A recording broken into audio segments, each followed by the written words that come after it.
একটি বিজ্ঞাপনের শুটিং করতে আমি আমার পরিচালক স্যারের সাথে কক্সবাজার গিয়েছিলাম। যখন স্যারের সাথে আমি হোটেলে গিয়ে উঠলাম, তখন স্যার আমার কাছে আবেদন করল আমাকে তার সাথে থাকতে হবে। আমি বললাম ঠিক আছে স্যার, সমস্যা নাই।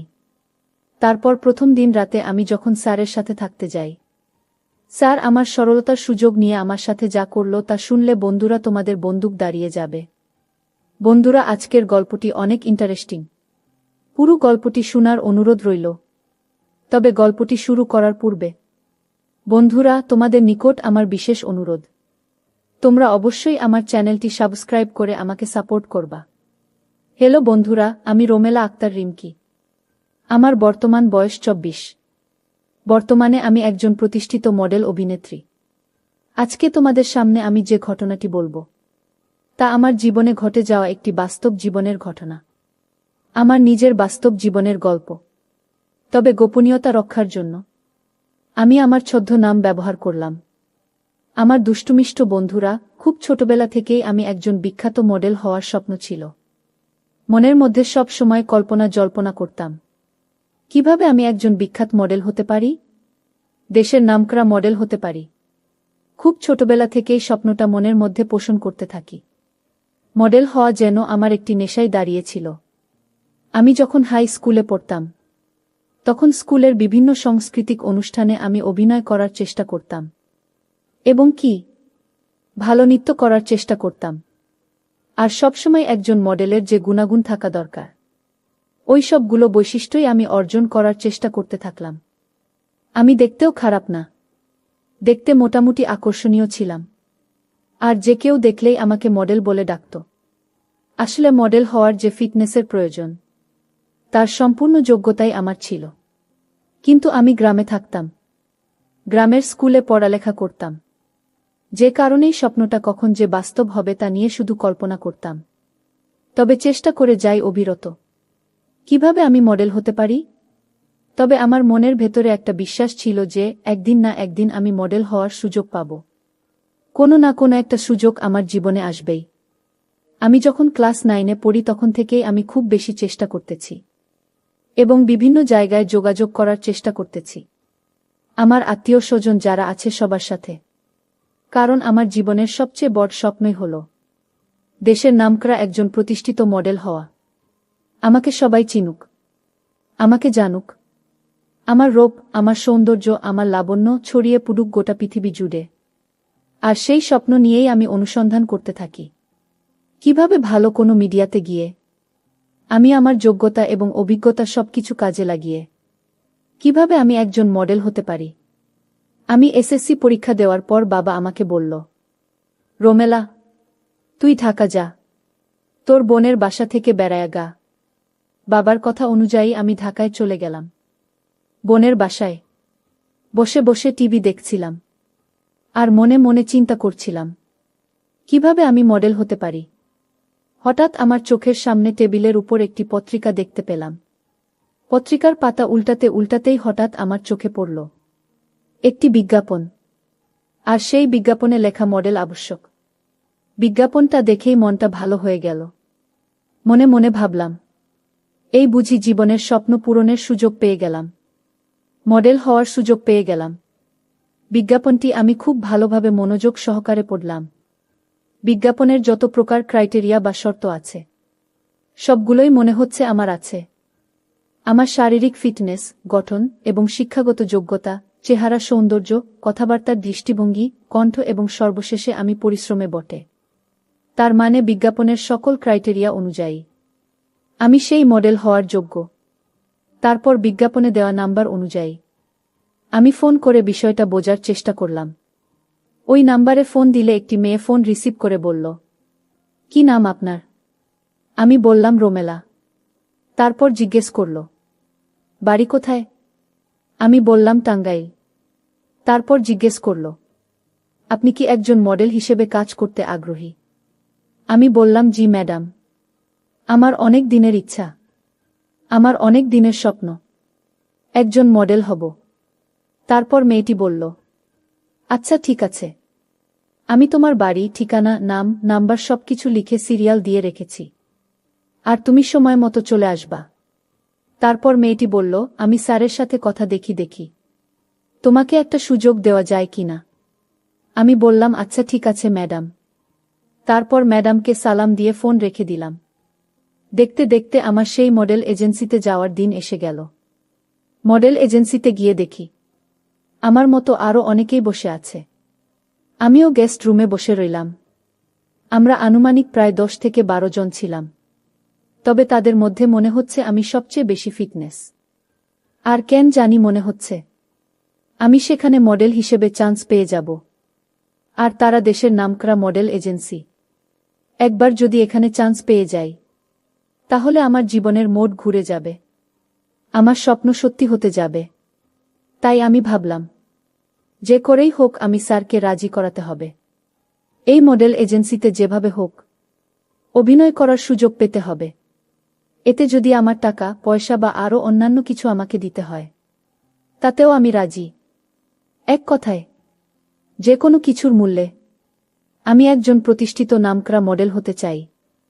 গেস্ট রুমে বসে মনের মধ্যে এইসব চিন্তা ঘুরপাক খাচ্ছিল। হঠাৎ আমার নাম আসলো। আমি স্যারের দরজায় গিয়ে স্যারকে সালাম দিলাম। স্যার আমার সালামের উত্তর দিল। আমি বললাম, স্যার আসতে পারি? স্যার বলল, জি আসুন। তারপর আমি ভিতরে প্রবেশ করলাম। তারপর স্যারকে বললাম, স্যার বসতে পারি? স্যার বলল, জি বসুন। তারপর স্যার আমাকে জিজ্ঞেস করল, তোমার নাম কি? আমি বললাম, আমার নাম রোমেলা। স্যার আমাকে বলল, বাহ, খুব সুন্দর, খুব মিষ্টি নাম তো তোমার। পড়ালেখা কতটুকু করেছ? আমি বললাম, স্যার এসএসসি পরীক্ষা দিয়েছি এই বছর। স্যার বলল, ভালো তো, তুমি অভিনয় কেমন পারো? এর আগে তোমার কি আর কোনো অভিনয় করার অভিজ্ঞতা আছে? আমি বললাম, স্যার আমি এর আগে কোনো মডেলিং এজেন্সিতে অভিনয় করিনি। কিন্তু আমার শিক্ষা জীবনে আমি হাই স্কুলে বিভিন্ন সংস্কৃতি অনুষ্ঠানে নৃত্য পরিবেশন করতাম এবং বিভিন্ন শিক্ষামূলক নাটক বা বিভিন্ন অনুষ্ঠানে বেশ ভালো অভিনয়ের পারফর্ম করেছি। সেক্ষেত্রে আমি যতটুকু ভাবলাম, আপনি যদি আমাকে একটু সুযোগ দেন, তাহলে আমি আমার সর্বোচ্চ দিয়ে চেষ্টা করব। স্যার বলল, আমি তোমার কথা বুঝতে পেরেছি, কিন্তু অভিজ্ঞতা হলে ভালো হতো। আচ্ছা ঠিক আছে, তুমি কি আমাকে এখন এই মুহূর্তে একটা অভিনয় করে দেখাতে পারবা?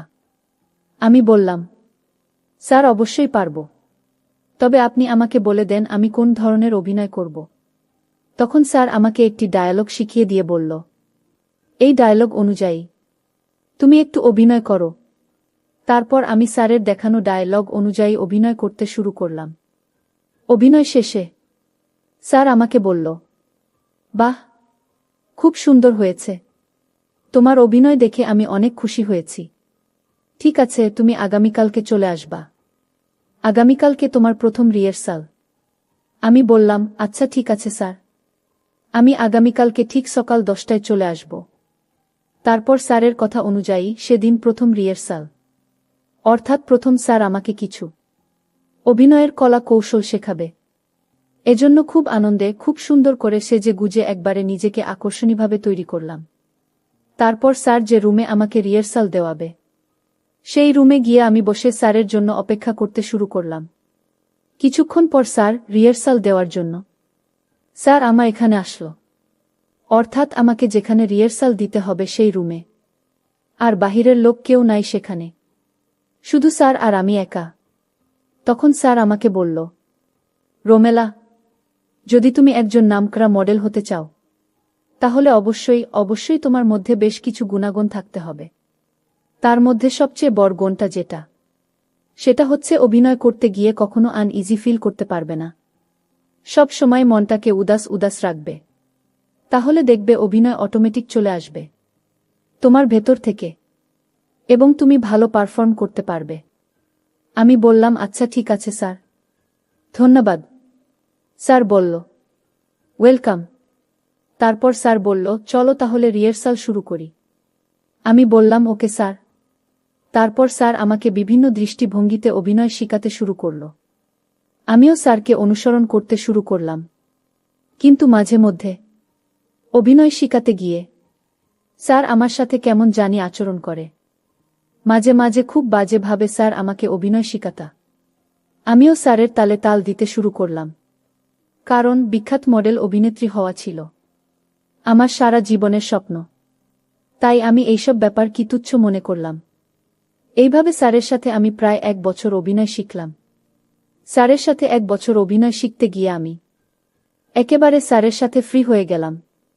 স্যারের যে কোনো বিষয় আমার সাথে শেয়ার করত, আমিও স্যারের সাথে শেয়ার করতাম। এক কথায় স্যার আর আমার মধ্যে একটা বন্ধুত্ব সম্পর্ক তৈরি হয়ে গেল। এবং বিভিন্ন সময় অভিনয় করতে গিয়ে তার আর আমার সাথে অনেক ভিন্ন রকম কিছু হতো। তখন আমি যদি উল্টা দিকে যাইতাম তাহলে স্যারের মন খারাপ করত। মনে মনে ভাবলাম, বিখ্যাত মডেল অভিনেত্রী হতে হলে স্যারকে এরকম সুযোগ সুবিধা দিতে হবে। মনে হয় এটাই নিয়ম, এটা ছাড়া সম্ভব না। কারণ স্যারকে খুশি না করলে স্যার আমাকে কখনো কোনো সুযোগ সুবিধা দেবে না। তারপরেও যতটুকু পারতাম স্যারকে খুশি করার চেষ্টা করতাম। প্রায় 1 বছর পর স্যার আমাকে বলল, রোমেলা, তোমার জন্য একটা অফার এসেছে। তুমি কি সেই অফারে কাজ করতে রাজি আছো? আমি বললাম, স্যার, কি অফার? স্যার বলল, রোমেলা, একটা নামকরা কোম্পানির মডেলের কাজ পেয়েছি। আমি চাচ্ছি সেই মডেলের কাজটা তোমাকে দিয়ে করাবো। আর এই জন্য তোমাকে একটা শর্ত পূরণ করতে হবে। তুমি কি রাজি? আমি বললাম, জি স্যার, আমি রাজি। এজন্য স্যার আমাকে যে কোনো সত্য আপনি বলবেন। সেই শর্ত পূরণ করতে রাজি। স্যার আমার উত্তর শুনে খুব খুশি হল। তারপর স্যার আমাকে বলল, তাহলে যে তোমাকে আমার সাথে 1 সপ্তাহের জন্য কক্সবাজার যেতে হবে। সেখানে বিজ্ঞাপনের লোকেশনটা খুব ভালো করে ট্র্যাক করতে হবে এবং তোমাকে জায়গা জায়গায় ঘুরে দেখাতে হবে এবং কিছু কলা কৌশল শেখাতে হবে যে কিভাবে বিজ্ঞাপনের শ্যুট করা হবে। আমি বললাম, কোনো সমস্যা নাই স্যার, আপনি যেদিনই বলবেন আমি সেদিনই যাব। তারপর স্যার আমাকে বলল, আচ্ছা ঠিক আছে, তাহলে আগামী কালকে তুমি তৈরি থেকো। আগামী কালকে আমরা কক্সবাজার যাচ্ছি। আমি বললাম, ঠিক আছে স্যার, আমি আগামীকালকে একেবারে রেডি হয়ে চলে আসব। তারপর স্যারের সাথে আমি চলে গেলাম। কক্সবাজার গিয়ে আমরা একটা ভিআইপি হোটেল ভাড়া নিলাম। কিন্তু আমার স্যারের সাথে প্রথম প্রথম থাকতে খুব অসুবিধা হচ্ছিল।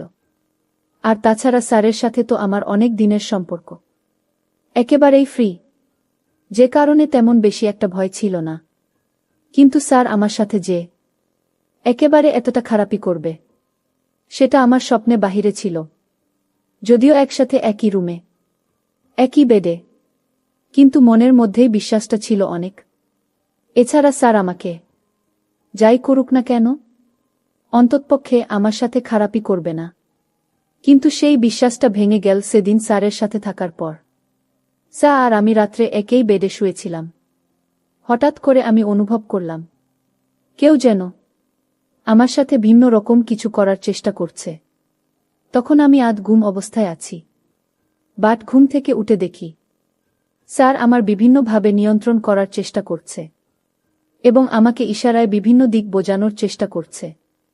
আমি তখন অসহায়ের মতো হয়ে গেলাম, নিরুপায় হয়ে। জীবনের স্বপ্ন পূরণ করতে গিয়ে জীবনের শ্রেষ্ঠ সম্পদ বিলিয়ে দিলাম স্যারের হাতে। স্যার তার সমস্ত ইমেজ দিয়ে আমার সব কিছু সেদিন নিজের ইচ্ছামতো কেড়ে নিয়েছিল, যার বিনিময়ে আমি হতে পেরেছিলাম দেশের একজন নামকরা মডেল অভিনেত্রী। পরিশেষে আমি তোমাদেরকে বলবো, বন্ধুরা, জীবনে চলার পথে, জীবন এগিয়ে নিয়ে যাওয়ার পথে বিভিন্ন বাধার সম্মুখীন হতে হয়। আমার জীবনে এরকম ধরনের বাধার সম্মুখীন হয়েছিলাম। কিন্তু দুঃখের ব্যাপার হলো, বন্ধুরা, আমিও এরকম ধরনের বাধার সম্মুখীন হয়েছিলাম, কিন্তু তাতে আমি বাঁচতে পারি নাই। সেটা আমার ব্যর্থতা। বন্ধুরা, তোমরা কখনো অতিরিক্ত আবেগী হইও না, কারণ এই আবেগেই আমার জীবনটাকে শেষ করে দিয়েছে। তোমরা অবশ্যই সবসময় তোমাদের নিজেদেরকে সংযত করার চেষ্টা করবে। আমার মতো অতিরিক্ত আবেগে, অতিরিক্ত আকাঙ্ক্ষার ফলে তোমরা তোমাদের শ্রেষ্ঠ সম্পদ হারিও না। অবশেষে তোমাদের স্বামী এবং তোমাদের আত্মীয় স্বজন সকলের কাছেই জবাবদিহিতা করতে হয়। আর সবচেয়ে বড় কথা হচ্ছে, তোমার যে একটা পিউরিটি ভাব সেটার থাকে না। অর্থাৎ এক কথায় তোমরা নিজের আপনজন ছাড়া নিজের সম্ভ্রম দিয়ে কাউকে বিশ্বাস করো না, তাহলে নিশ্চিতভাবে ধরে নিবে যে তোমাদের সবকিছুই হারাতে হবে, যা একটা নারীর শ্রেষ্ঠ সম্পদ। বন্ধুরা, আজকে এই পর্যন্তই। ভিডিওটি ভালো লাগলে একটি লাইক দিয়ে চ্যানেলটি সাবস্ক্রাইব করে আমাকে সাপোর্ট করবা। পরিশেষে তোমাদের সুস্বাস্থ্য কামনা করি। ভিডিওটি দেখার জন্য তোমাদের সকলকে অসংখ্য ধন্যবাদ।